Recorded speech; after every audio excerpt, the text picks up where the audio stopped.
네, 안녕하세요. 세 번째 시간, 시작하도록 하겠습니다.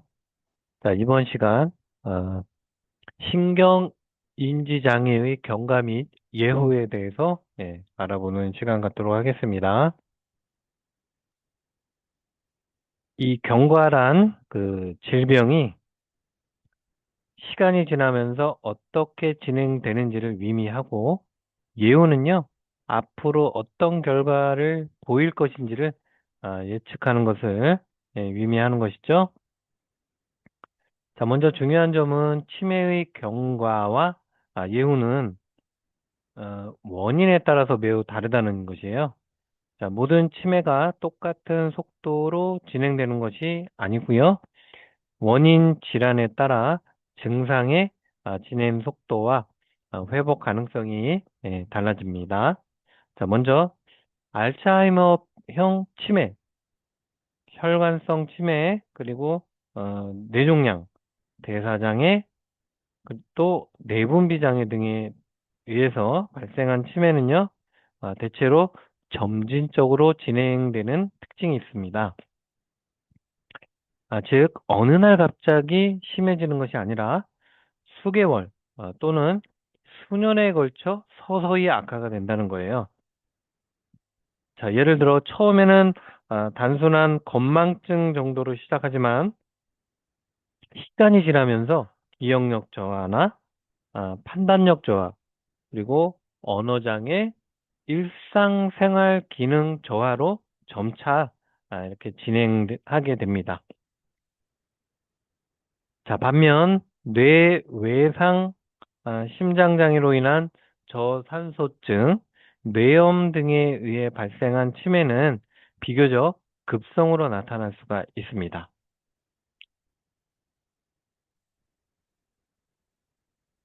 이처럼 원인에 따라 서서히 진행되는 경우도 있고 급격하게 발생하는 경우도 있다는 점을 기억하시면 되겠습니다. 그다음 중요한 것이 가역성 치매와 비가역성 치매의 구분인데요. 자, 일부 치매는 원인을 제거하면 회복이 가능해요.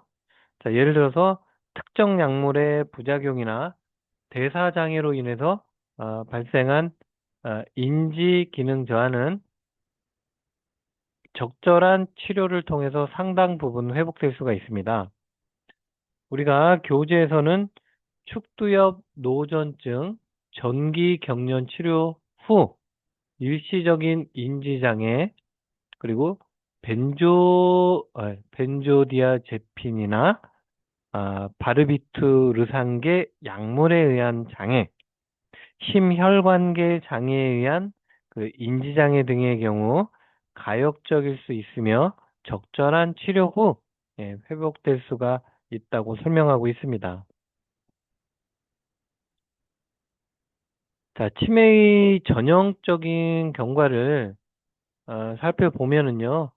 자, 일반적으로 노년기에 발생하여 점차 진행이 되고요. 대부분의 치매는 약 5년에서 10년 정도에 걸쳐 서서히 악화되는 그런 양상을 보입니다.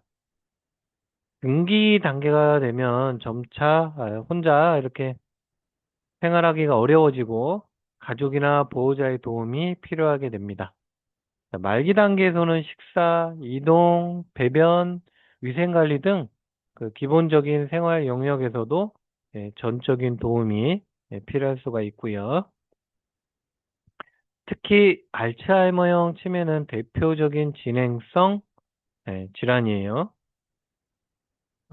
교재에 따르면 이 알츠하이머형 치매 환자의 평균 생존 기간은 약 8년 정도로 알려져 있고요. 이제 뭐 다만 개인에 따라서 차이가 매우 크기 때문에 1년 정도 만에 급격히 악화되는 경우도 있고요. 20년 가까이 생존하는 경우도 있다고 합니다.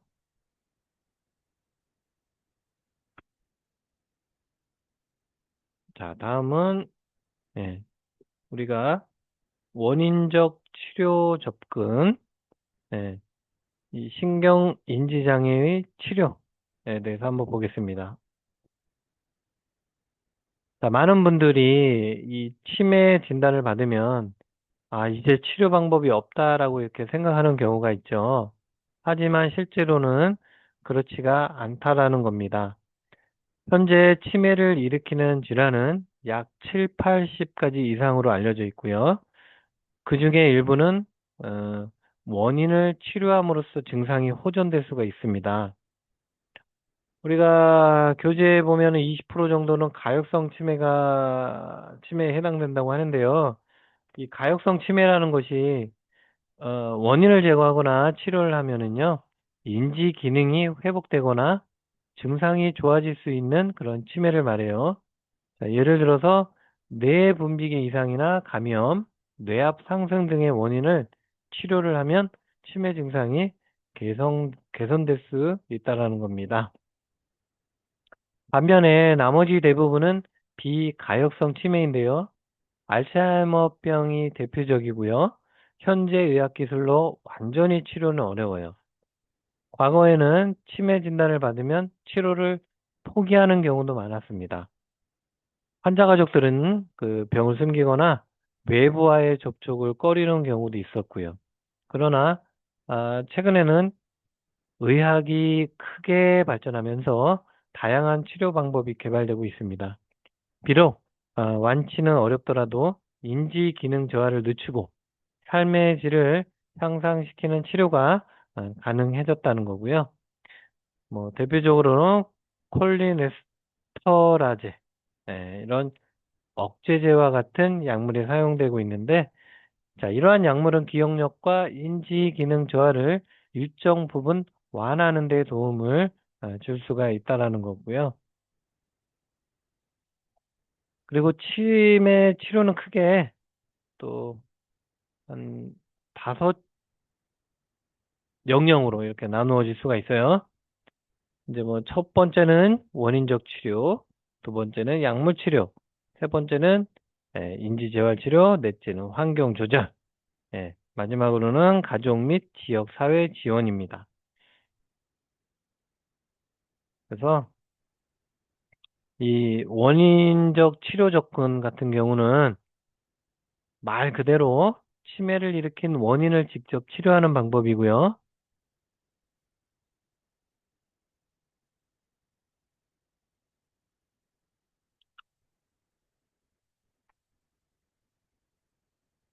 교재에서는 뭐 전체 치매 환자의 20% 정도가 이러한 그 원인적 치료의 대상이 될 수 있다고 설명하는데, 뭐 영양 상태를 개선하거나 금주를 시행하거나 하는 또 약물도 투여하고요.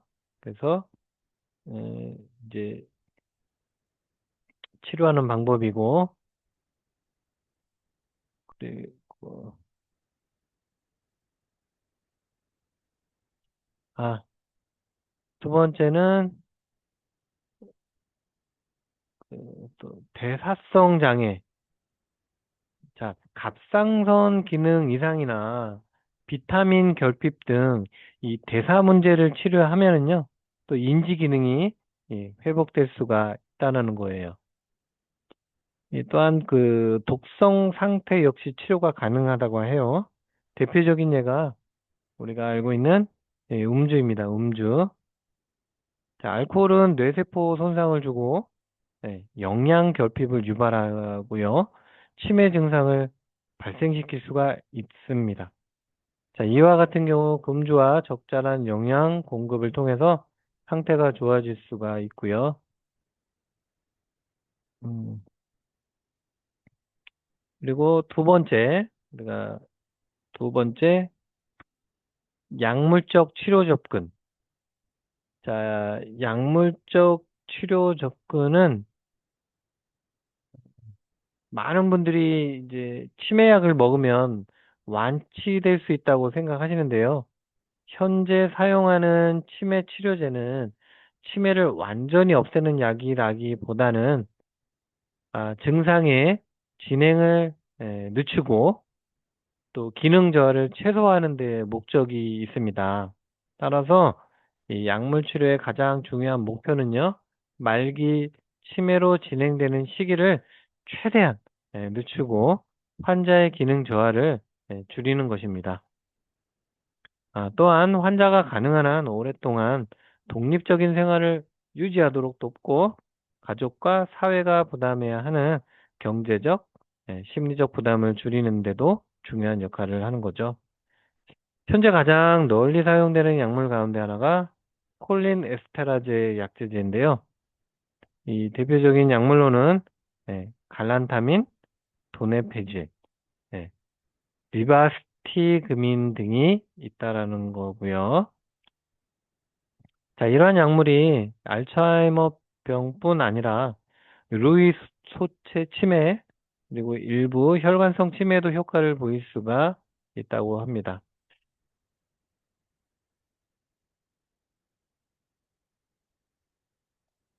이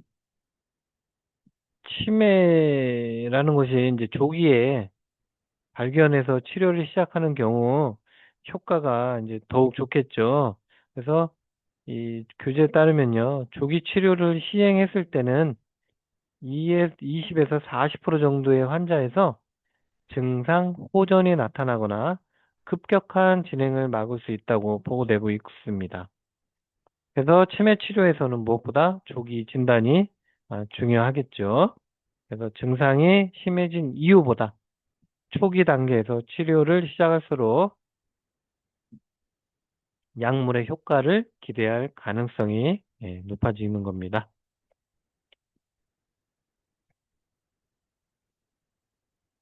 자, 다음은 방가로 3번 치매 행동 정신 증상 치료 접근에 대해서 알아보겠습니다. 자, 많은 분들이 치매를 단순히 기억력이 떨어지는 질환이라고 합니다만 실제로 이 치매 환자들이 겪는 이 어려움은 기억력 저하뿐만이 아니고요. 치매 환자들은 불안이나 초조함 또는 배회, 공격성 같은 행동 장애와 다양한 정신 증상을 함께 경험하는 경우가 많습니다. 이를 행동 심리 증상 또는 행동 정신 증상이라고 부릅니다. 자, 우리가 대표적으로 이 불안, 초조, 공격성, 그리고 배회, 이 행동이 있으며 정신 증상으로는요, 망상이나 환각, 수면장애, 우울증, 기분장애 등이 있습니다. 예를 들어 자신의 돈을 누군가 훔쳐갔다고 의심하는 피해 망상을 보일 수 있고 실제로 존재하지 않는 사람을 보았다고 말하는 환각을 경험할 수도 있습니다. 또 어떤 환자는요, 밤에 잠을 자지 못하고 계속 돌아다니거나 이유 없이 화를 내고 공격적인 행동을 보기도 합니다. 이러한 행동 정신 증상은요, 환자 본인에게도 힘든 문제이지만 보호자에게는 정정해요. 보호자에게는 더욱 큰 부담이 될 수가 있습니다.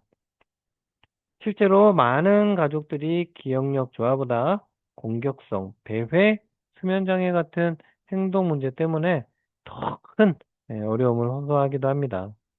그래서 행동 정신 증상에 대한 치료는 치매 치료에서 매우 중요한 부분을 차지합니다. 교재에서도 강조하고 있듯이 에, 행동정신 증상, 행동정신 증상 BPSD를 조기에 발견하고 적절하게 치료하면 인지기능 그 자체를 치료하는 것보다 더 좋은 효과를 보이는 경우도 있습니다. 왜냐하면 이 행동정신 증상이 개선되면 환자의 일상생활이 훨씬 안정되고 가족의 돌봄 부담도 크게 감소하기 때문입니다.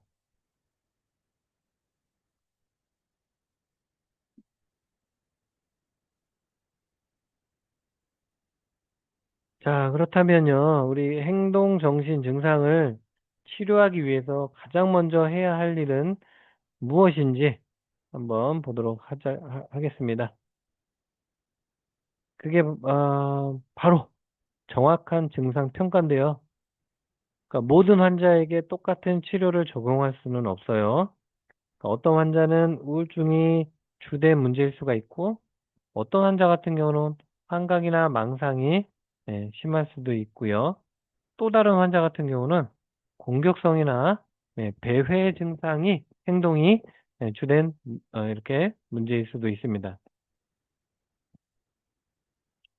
따라서 체, 체계적인 그 치료를 위해서는요, 먼저 증상이 언제 발생하는지, 얼마나 자주 발생하는지, 또 어떤 상황에서 심해지는지 등을 정확하게 평가해야 합니다.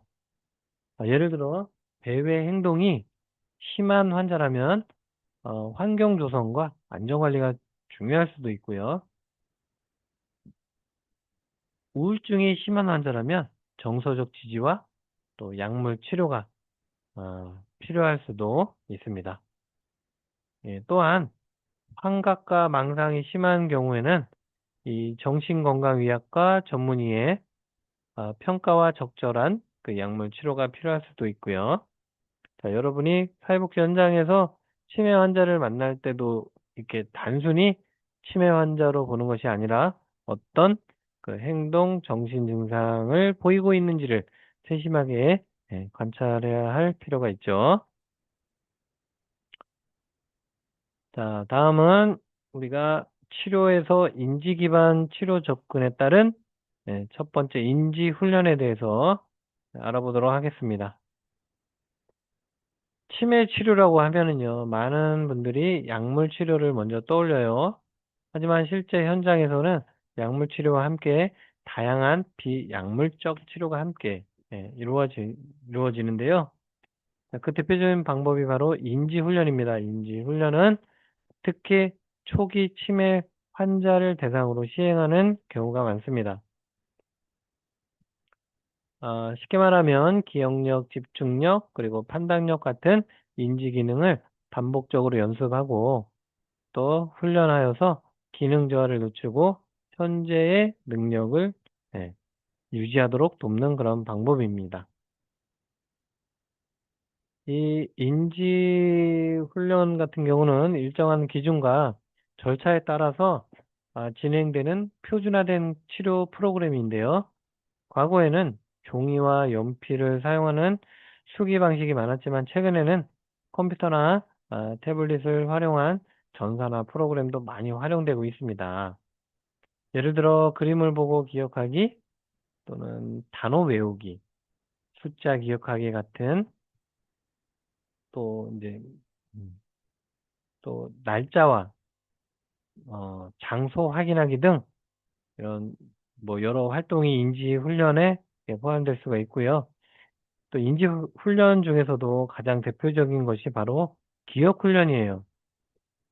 자, 예를 들어서 가족 이름 기억하기, 전화번호 외우기, 일정 기억하기, 물건 놓은 장소 기억하기 등의 연습을 반복적으로 이렇게 이제 실시하는 거죠. 자, 이러한 훈련은 손상된 기억력을 완전히 회복시키는 것은 아니지만 현재 가지고 있는 기억 기능을 최대한 유지하고 네, 저하 속도를 늦추는데 도움을 줄 수가 있습니다. 다만 중요한 점이 있다면 인지훈련은 이미 진행된 치매를 네, 완전히 치료하는 방법이라기보다는 인지 기능의 저하를 늦추고 예방하는데 큰 그런 목적이 있습니다. 자, 다음은 두 번째로 인지 재활인데요. 우리가 앞에서 살펴본 인지 훈련이 기억력이나 집중력 같은 특정 인지 기능을 향상시키는 데 초점을 두었다면 이 인지 재활은 조금 다른 관점에서 접근을 해요. 인지 재활은 치매 환자와 그 가족이 실제 생활 속에서 경험하는 어려움을 줄이는 데 목적이 있습니다. 즉, 단순히 기억력 점수를 높이는 것이 아니라 환자가 일상생활을 보다 독립적으로 수행할 수 있도록 돕는 치료 방법이라고 이해하시면 됩니다. 예를 들어, 환자가 약 먹는 시간을 자꾸 잊어버리면 알람을 활용하는 방법을 익히게 하고, 물건을 자주 잃어버린다면 항상 같은 장소에 보관하는 습관을 형성하도록 돕는 것입니다.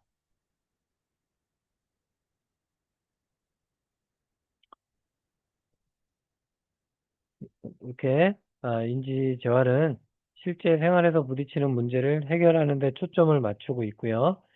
그 인지 재활은 신경 심리학, 인지 심리학, 학습 이론 등의 다양한 학문적 이론을 바탕으로 발전해 왔습니다. 특히 질병 자체보다 그 질병으로 인해 나타나는 장애와 생활상의 불편을 줄이는데 관심을 두고요.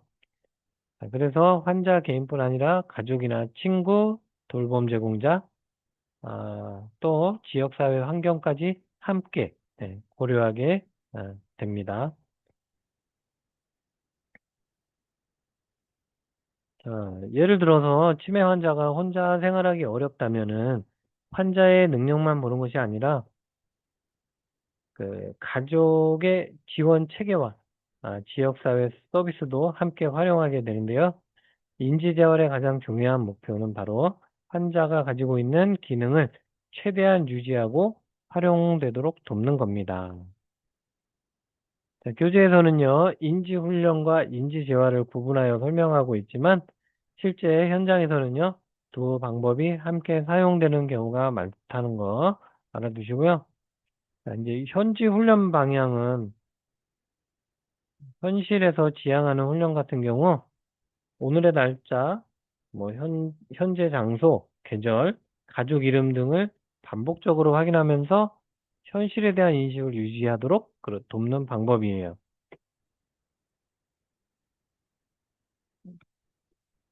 현실 지향에 대해서 한번 살펴보겠는데요. 아, 치매 환자들은요, 이 질병이 진행되면서 현재 날짜를 모르거나 자신이 어디에 있는지 혼동하고 또 주변 사람을 알아보지 못하는 경우가 많아요. 자, 이처럼 시간이나 장소, 사람에 대한 인식이 흐려지는 것을 진압력 장애라고 하는데요. 현실 지향 치료 같은 경우는 이러한 진압력 장애를 완화하고 환자가 현재의 환경을 보다 정확하게 인식하도록 돕기 위한 그런 치료 방법입니다.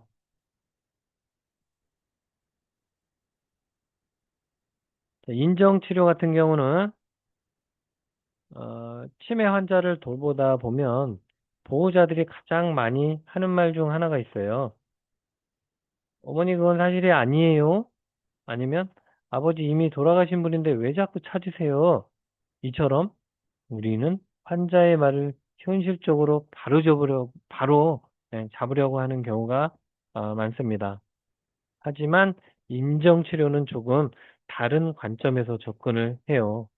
인정치료는 치매 환자의 그 인지기능 저하 자체보다 환자가 느끼고 있는 감정과 경험에 초점을 맞추는 그런 치료 방법입니다.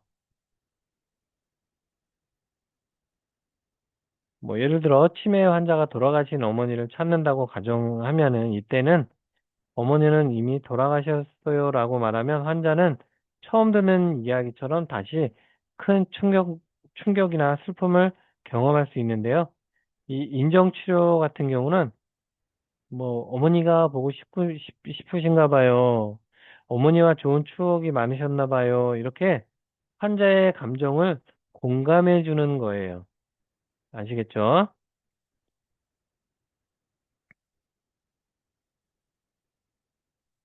그래서 이제 그 이 치매 환자들은요, 자신의 능력이 점점 이렇게 저하되는 것을 느끼면서 불안과 좌절을 이제 경험하는 경우가 많거든요.